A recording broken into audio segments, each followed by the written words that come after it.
Hi, my name is Forrester. I'm here at the gallery in Beaverlodge at Bax, and what I've got with me today is an exhibition that I put together for Remembrance Day that's coming up very quickly. Over 100 years ago, in April, Easter, in the spring of 1917, Canadian soldiers captured Vimy Ridge. Most people know the history, I suppose. Close to 100,000 French had died trying to catch this one little piece of land.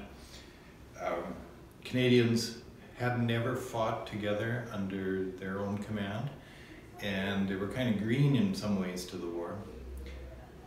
On that April, they were given the orders to capture the ridge by themselves for the first time under their own command. So on April 17th, 1917, they stormed up these hills here and against all odds managed to capture the ridge.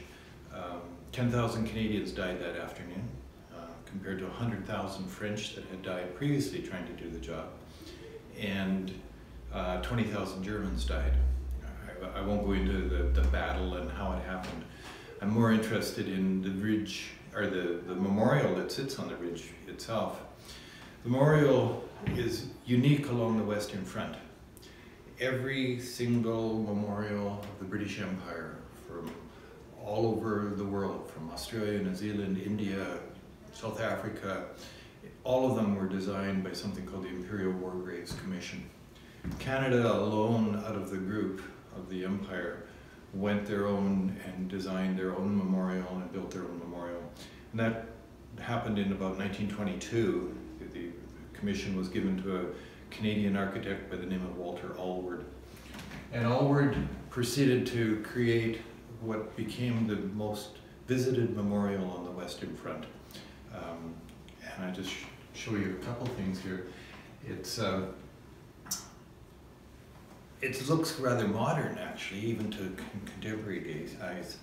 The rest of the memorials were created by the War Graves Commission. Were in an old Greco-Roman style with triumphal arches and heroic soldiers, battling it out in full dress uniform. Canada is unique in that it doesn't have any symbols of aggression on it whatsoever. There's the mourning figure of Canada that stands at the center, looking out over the battlefield and over the graves. Symbolism of loss and sadness and sorrow. The central figure in part of it is justice. There's figures of sorrow, the mourning parents, mourning mother. There's symbols of hope and charity, sacrifice.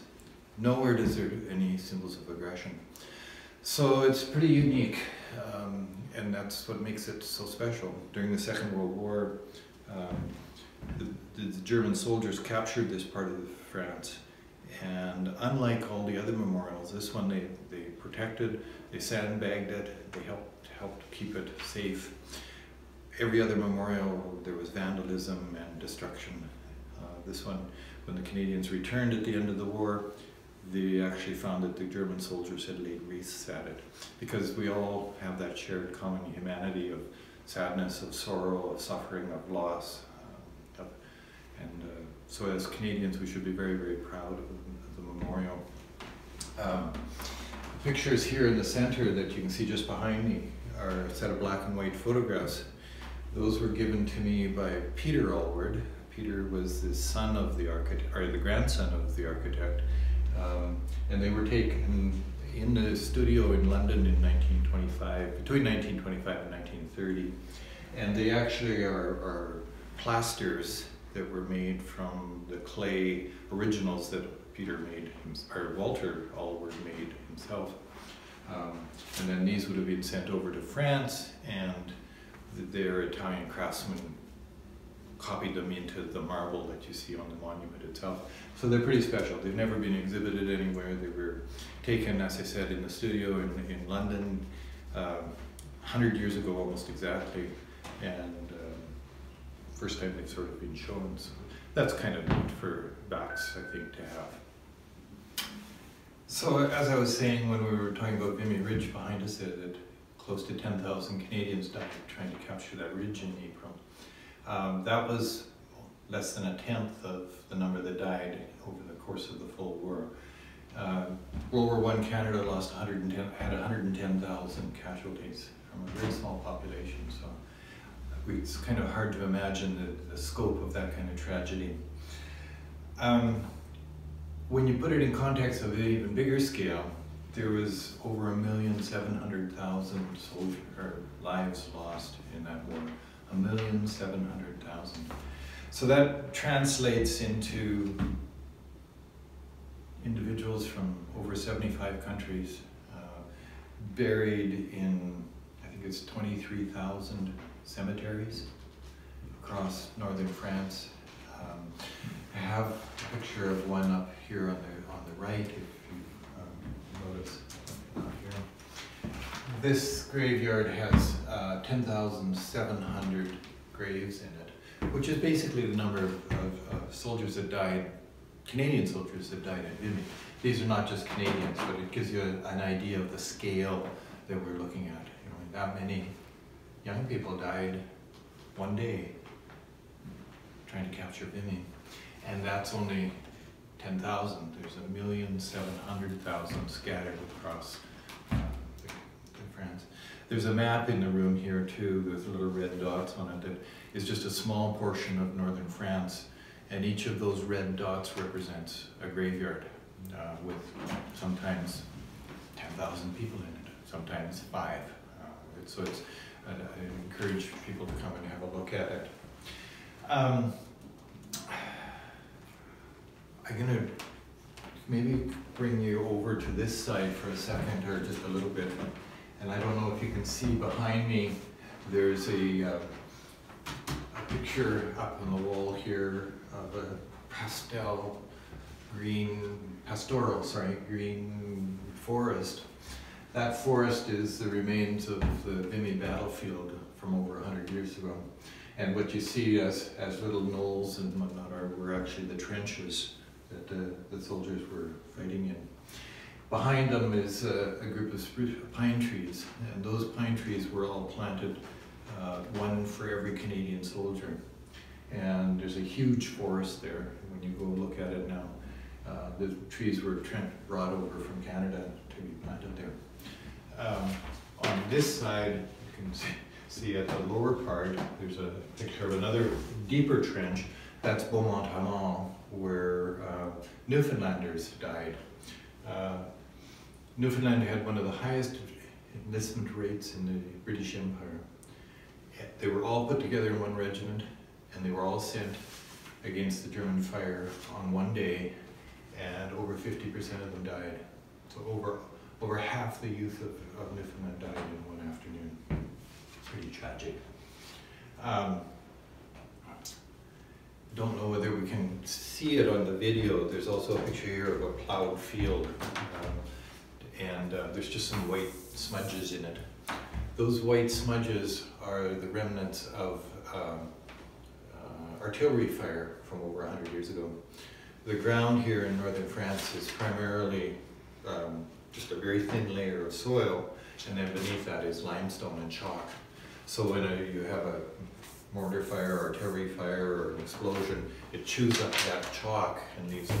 And now, even 100 years later, you can still see it in the fields. The upside, if there is an upside of it, is that changes the pH of the soil and makes the poppies love it. They grow very, very well.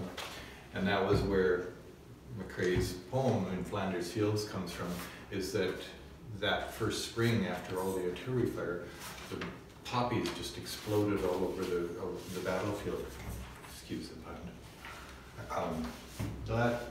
One more thing on this wall I'll just point out is up above here, and I don't know whether it shows, but you're certainly welcome to have a look, are the German graves.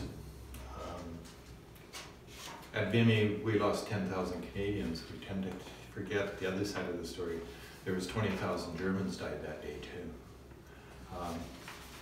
which isn't a victory for anybody. It's a horror. And so you can see on each of those iron crosses, there's 4 names. Two two on each side. France wouldn't give Germany land for the graveyards, so they had to buy it from farmers. And so that's why there's sort of concentration. They just didn't have enough room. The other picture that's up there has mass graves, and it's hard to see the numbers, and I can't remember exactly how many there are, but there's probably 50 names on every one of those stone plaques down that field. And at the far end is a pair of sculptures, very much like Ulrich did for Canada. The sculptures were done by an artist by the name of Katie Cowlitz, who it's a mourning mother and father kneeling, kind of praying in sorrow, and she's looking down. And if you stand there and look where she's looking, you see her son's name on the stone in front of her. That kind of tragedy is not about victors and vanquished. It's not about winning or losing. It's suffering and horror. She wasn't the only mother that lost family. If we can go back to the other wall here just briefly, the last one. At the far end is Canada's mourning mother looking down over her graves. But in the middle is a list of names. And I've forgotten how many there were there, but probably close to 1,000. All those names are people that enlisted from Grand Prairie, Beaverlodge, Hythe, Wembley, the South Peace. I got the names out of the attestation papers and out of the archives and whatnot. There's a population of this part of the Peace River country was about 10,000 in 1914. Close to 1,000 of them enlisted. And if you think that 10,000, and let's say half of them were women who didn't enlist, that's 5,000. A bunch more of them are older or too young to enlist. 1,000 is probably close to 50% or more. And every red name in there was killed in action. So this is people from Beaverlodge, Hythe, Wembley, La Glace, Spirit River. Well, I don't even know if they went as far as Spirit River, but all of the little communities around here. So everybody that's ever looked at this has found a family name practically. And it's just a few. And that's probably about all I can say about it, is that it's a tragedy and it came down very close to home. Every family in this area, and every family in Canada, and every family in Germany lost somebody in their